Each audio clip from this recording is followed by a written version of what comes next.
Assalamualaikum warahmatullahi wabarakatuh.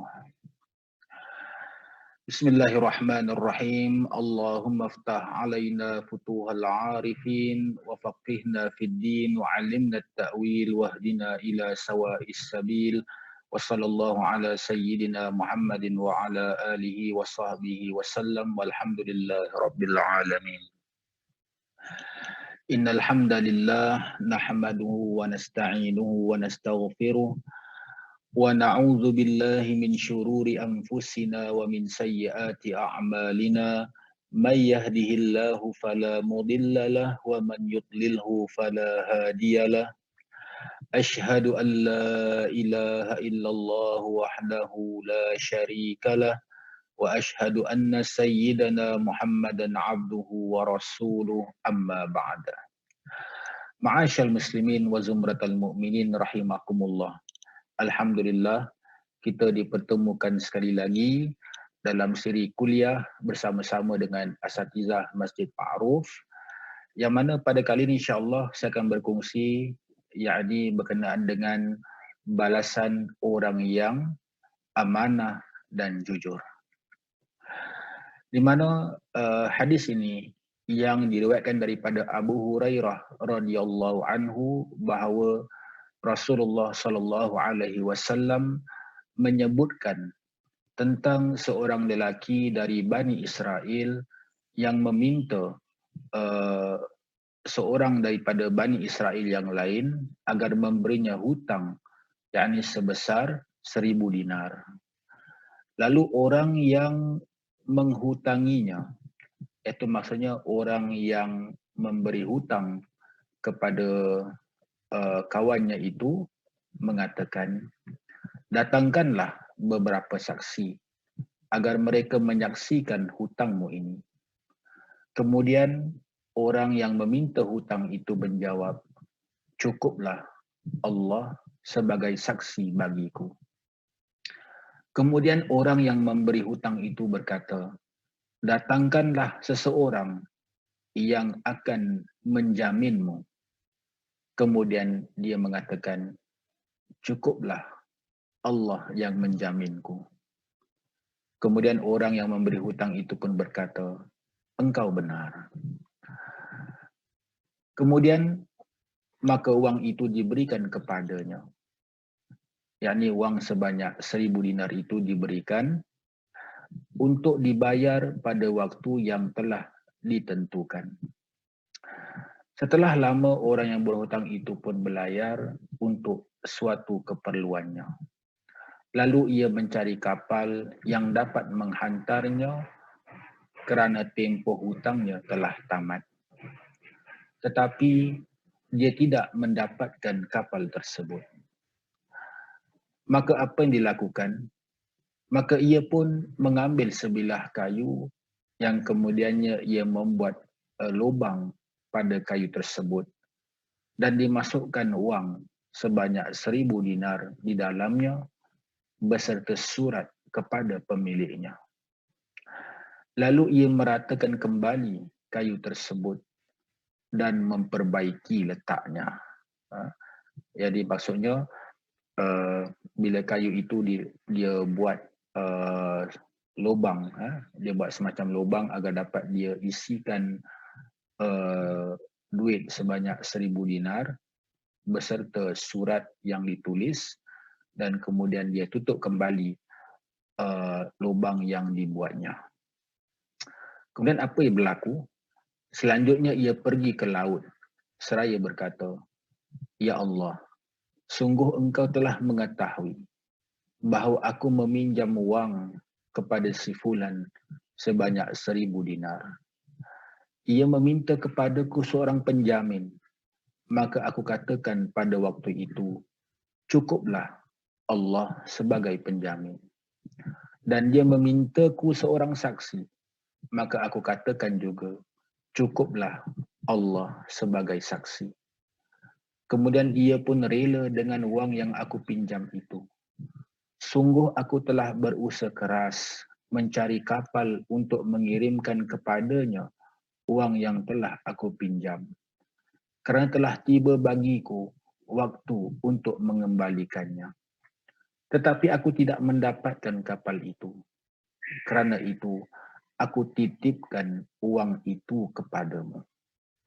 Lalu, ia pun melemparkan uang itu ke laut, yakni kayu tersebut, dilemparkan ke laut dan kemudian dia pun pulang. Adapun orang yang memberi hutang itu, kata Nabi, maka ia keluar mencari kapal yang datang ke negerinya. Ia pun keluar rumah untuk melihat-lihat. Barangkali ada kapal yang membawa titipan uang untuknya. Tetapi tiba-tiba ia menemukan sepotong kayu. Lalu ia mengambilnya untuk keperluan kayu bakar bagi istrinya. Namun ketika dia membelah kayu tersebut, ia mendapatkan wang berikut beserta sepucuk surat. Selang beberapa waktu, datanglah orang yang berhutang sambil membawa wang sebanyak 1,000 dinar, seraya berkata, "Demi Allah, aku terus berusaha untuk mendapatkan kapal agar dapat sampai kepadamu untuk menghantarkan wangmu. Tetapi aku sama sekali tidak mendapatkan kapal sebelumnya, kecuali yang aku tumpangi ini." Kemudian si pemberi hutang berkata, "Bukankah engkau telah mengirimkan wang itu melalui sesuatu?" Ia menjawab, "Memang aku telah memberitahukan kepadamu bahawa aku tidak mendapatkan kapal sebelum yang aku tumpangi sekarang ini." Kemudian orang yang memberi hutang itu berkata, "Sesungguhnya Allah telah menunaikan apa yang engkau kirimkan kepadaku melalui kayu itu. Maka itu, bawalah uang 1,000 dinarmu kembali dengan keberkatan." Hadis rawahul Bukhari. Jadi ma'asyar muslimin wa zumratal mu'minin rahimakumullah.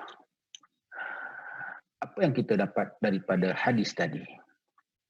Yang pertama sekali, hutang itu adalah merupakan salah satu daripada bentuk muamalah yang dibenarkan untuk meringankan beban.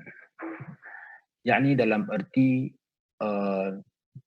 dalam bentuk muamalah di antara kita sesama manusia. Sama ada kita menerima sedekah atau kita memberikan pinjaman, dalam arti kata ini adalah merupakan salah satu cara untuk kita meringankan beban yang sedang kita hadapi. Maka artinya hutang itu dibenarkan. Okay? Hutang itu dibenarkan. Agama tidak pernah melarang kita daripada berhutang sekiranya perlu. Namun masalah yang sering dihadapi itu ialah apabila kita gagal ataupun kita tidak mahu membayar kembali hutang yang diberikan kepada kita. Itu adalah merupakan masalah yang sering timbul.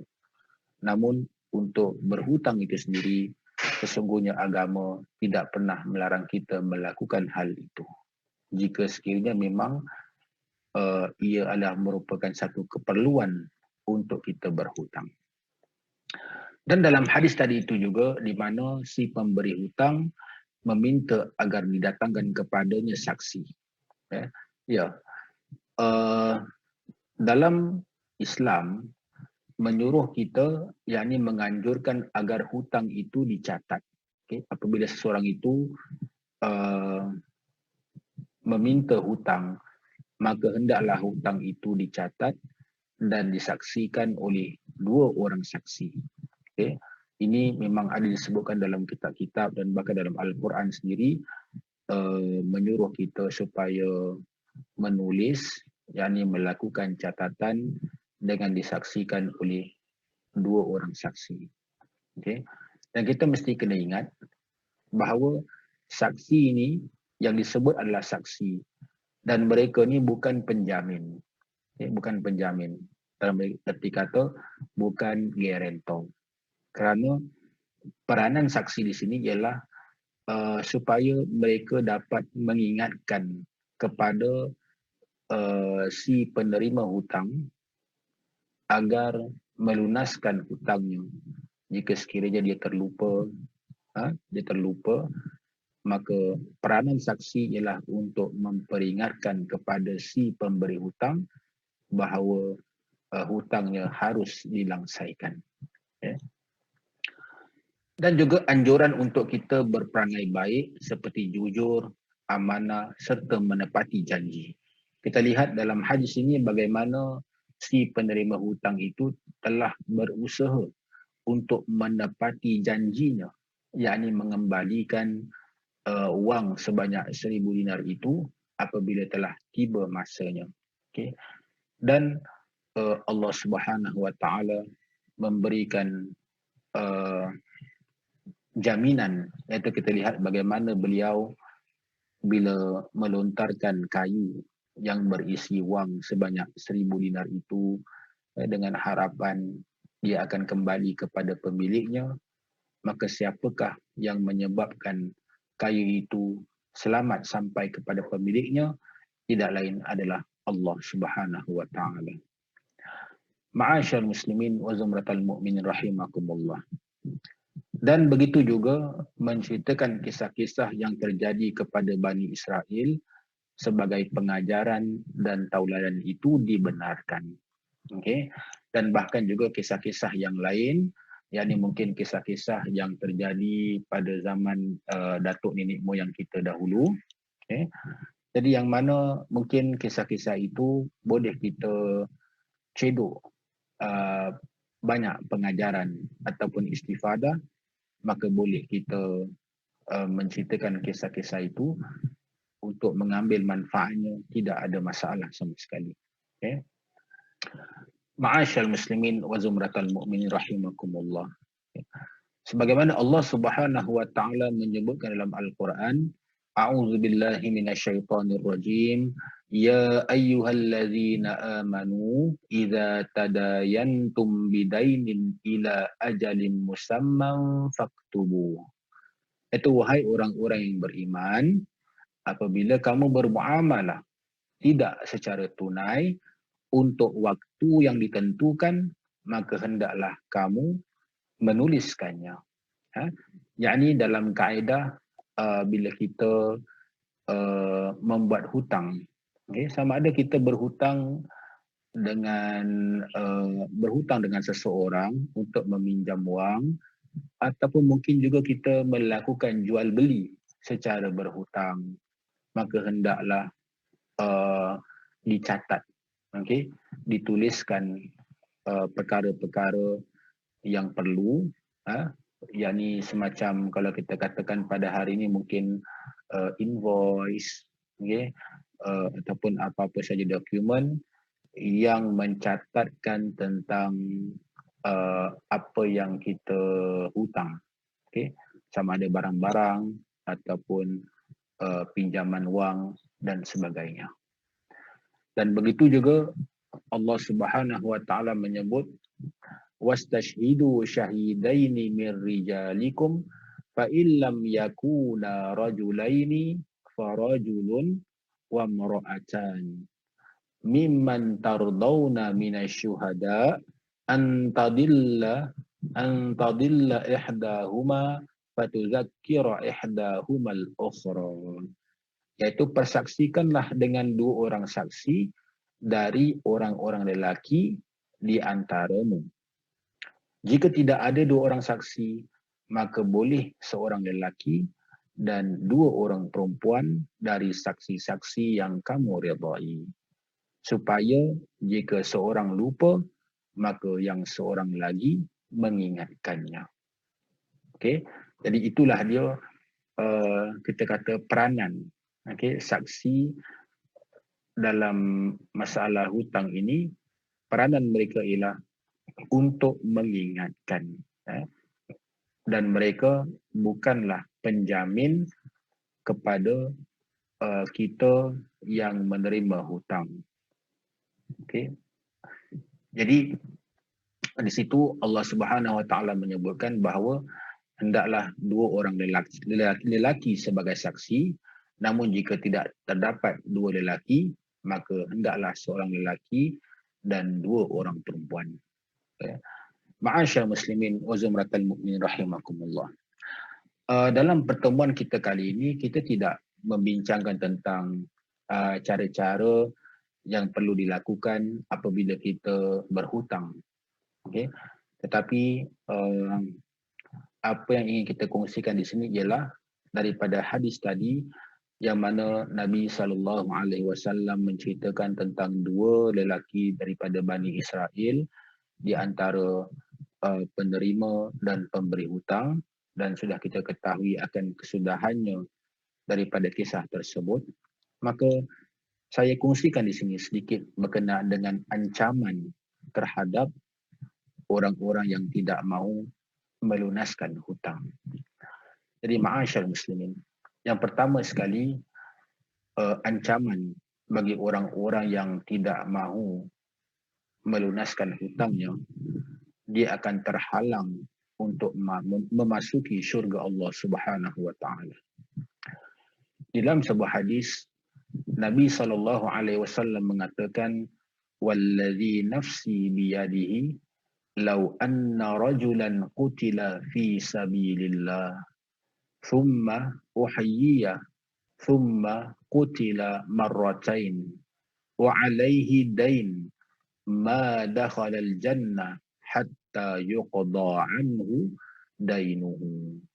Hadis rawahu Imam Ahmad wan Nasa'i, iaitu Nabi SAW mengatakan, demi yang jiwaku ada di tangannya, seandainya seorang lelaki terbunuh di jalan Allah, yakni dia berjihad fi sabilillah, dia berjihad ke jalan Allah, dan dia terbunuh, kemudian dihidupkan lagi, lalu dia terbunuh lagi, yakni sebanyak 2 kali, dan dia masih mempunyai hutang, maka dia tidak akan masuk syurga sampai hutangnya itu dilunaskan. Na'udzubillah, summa na'udzubillah. Kita lihat di sini tuan-tuan, yakni Nabi sebut tentang orang-orang yang berjihad fi sabilillah. Dan kita pun tahu bahawa kelebihan orang-orang yang mati di jalan Allah ini, mereka akan masuk syurga tanpa hisab. Mereka akan masuk syurga tanpa hisab. Tetapi oleh kerana masih terdapat padanya hutang, maka Nabi kata dia tidak akan masuk syurga. Sedangkan dia layak untuk memasuki syurga Allah kerana dia mati di dalam membela agama Allah. Tetapi lantaran kerana dia masih mempunyai hutang, maka dalam hadis ini kata Nabi, dia tidak akan masuk syurga sampai hutangnya itu dilunaskan. Maka kita lihat betapa kerasnya ancaman terhadap orang-orang yang tidak melunaskan hutangnya semasa hidupnya.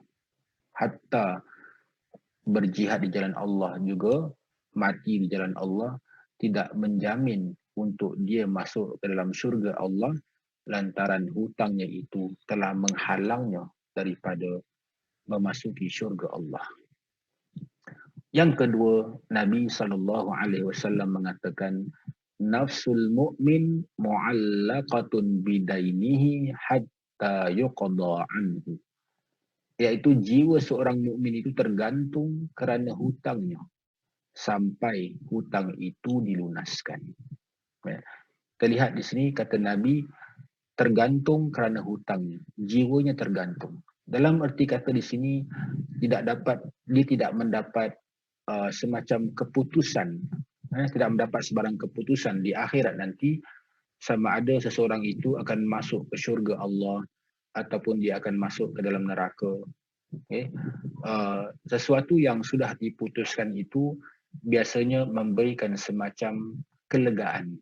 Okay, memberikan semacam kelegaan. Jika sekiranya tidak ada sebarang keputusan yang diberikan, maka akan menyebabkan seseorang itu dia tertanya-tanya, tertunggu-tunggu akan nasibnya. Okay. Mungkin dari satu sudut yang mungkin boleh dibawakan contoh di sini, okay, sebagai contohnya apabila kita mungkin memohon bantuan, okay, memohon bantuan. Okay.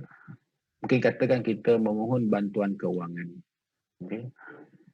Berbeza jika sekiranya kita sudah mengetahui sama ada permohonan kita itu diluluskan ataupun tidak, berbanding dengan kita tidak mengetahui sama ada permohonan itu sudah diluluskan ataupun belum diluluskan. Okay. Jadi ma'asyar muslimin wa zumratal mu'min rahimakumullah. Itu yang kedua. Dan yang ketiga, bagi orang-orang yang berhutang kemudian dengan niat ingin melarikan diri, maka dia dikira sebagai pencuri. Kan Nabi SAW dalam hadis yang diriwayatkan oleh Imam Ibn Majah, kata Nabi, ayyuma rajulin yadayyanu dainan wa huwa mujmi'un an la yuwaqqiyahu iyyahu laqiyallaha sariqan. Iaitu siapa sahaja yang berhutang lalu berniat tidak mahu melunasinya, maka dia akan bertemu Allah Subhanahu wa taala, yakni pada hari kiamat dalam status sebagai pencuri. Itu hadis rawahu Ibnu Majah.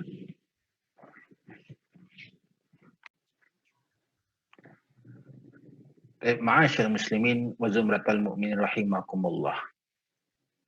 Artinya di sini, jika seseorang itu berhutang dan memang pada awal-awalnya lagi dia memang berhajat untuk tidak melunaskan hutang tersebut. Okay. Seperti yang berlaku dalam masyarakat, sebagian orang yang berhutang pada awalnya berusaha dengan bersungguh-sungguh untuk mendapatkan pinjaman sama ada daripada kawan-kawan ataupun daripada adik-beradik sendiri dan sebagainya, dan hatta bahkan berusaha untuk mencari penjamin atau guarantor bila mereka berhutang dengan bank. Lalu setelah hutang mereka itu diluluskan, maka apa yang berlaku? Mereka melarikan diri dengan menukar nombor telefon, tidak menjawab panggilan, dan bahkan ada sebagian mereka yang apabila setelah pinjaman bank diluluskan, dengan mendatangkan seorang atau dua orang penjamin bagi meluluskan pinjaman tersebut, apa yang berlaku? Selepas 2-3 bulan kemudian, maka mereka mengumumkan diri mereka iaitu bankruptcy. Okay. Dalam arti kata lain, declare bankrupt. Dengan tujuan supaya mereka tidak perlu membayar hutang yang diberikan. Maka apa yang berlaku? Maka penjamin-penjamin itulah yang terpaksa menanggung hutang yang diberikan kepada seseorang itu. Sedangkan penjamin-penjamin itu bukanlah orang yang memperolehi pinjaman tersebut. Okay. Jadi perkara-perkara seperti ini berlaku kerana dengan tujuan mereka ingin lari daripada hutang. Maka Nabi SAW mengingatkan kepada orang-orang yang seperti ini, dan termasuk diri kita juga, iaitu sesiapa yang berhutang lalu berniat tidak mahu melunasnya, maka dia akan bertemu dengan Allah Subhanahu wa taala pada hari kiamat yaitu sebagai pencuri. Okay. Dan dia akan menerima hukuman daripada Allah Subhanahu wa taala di akhirat kelak. Dan begitu juga tuan-tuan sekalian, kita mengingatkan diri kita juga. Dalam hadis yang seterusnya kata Nabi, man mata wa alaihi dinar au dirham qudiya min hasanatihi laisa summa dinar wala dirham. Yaitu barang siapa yang mati dalam keadaan masih memiliki hutang 1 dinar atau dirham, maka hutang tersebut akan dilunaskan dengan kebaikannya, yakni di akhirat nanti. Kerana di sana, yakni di akhirat, tidak ada lagi dinar dan dirham. Maka ini kita lihat bagaimana dalam hadis ini menunjukkan bahawa pada kemuncak orang-orang yang berhutang dan kemudian mati dalam keadaan tidak mahu melunaskan hutangnya, maka hutangnya itu akan dibayar di akhirat kelak dengan pahala yang dibawa bersama-samanya di akhirat nanti. Maka pahala itulah yang akan digunakan untuk membayar hutang-hutang kepada orang-orang yang dia berhutang dengannya semasa di dunia. Dan ini boleh juga menjadi penyebab yang mana jika sekiranya dia pada awalnya adalah merupakan orang yang layak memasuki syurga Allah Subhanahu wa taala, namun lantaran kerana pahalanya sudah digunakan untuk membayar hutang-hutang kepada si pemberi hutang, maka ada kemungkinan dia akan masuk ke dalam neraka lantaran kerana pahalanya telah berkurang. Na'udzubillah summa na'udzubillah. Jadi ma'asyal muslimin wa zumratal mu'minin rahimakumullah. Okay. Maka apa yang perlu kita lakukan? Iaitu jika sekiranya kita telah diberikan peluang oleh Allah Subhanahu wa taala untuk membayar kembali hutang-hutang kita, maka hendaklah segera kita lakukan. Yang mana dalam hal ini kita sendiri mengetahui tentang kehidupan kita. Okay? Ada masa kita susah dan ada masa kita senang. Okay?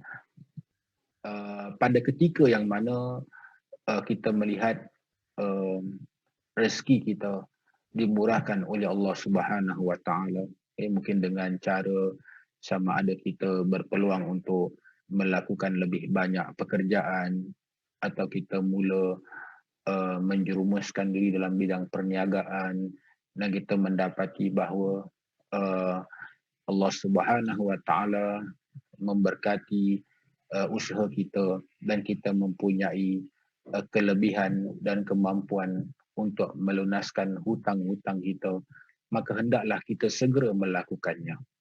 Sebagaimana dalam hadis Nabi SAW berpesan, matlul ghani zulmun, fa iza utbi'a ahadukum ala maliyin falyatba'. Iaitu kata Nabi SAW, memperlambat pembayaran hutang yang dilakukan oleh orang kaya merupakan perbuatan yang zalim.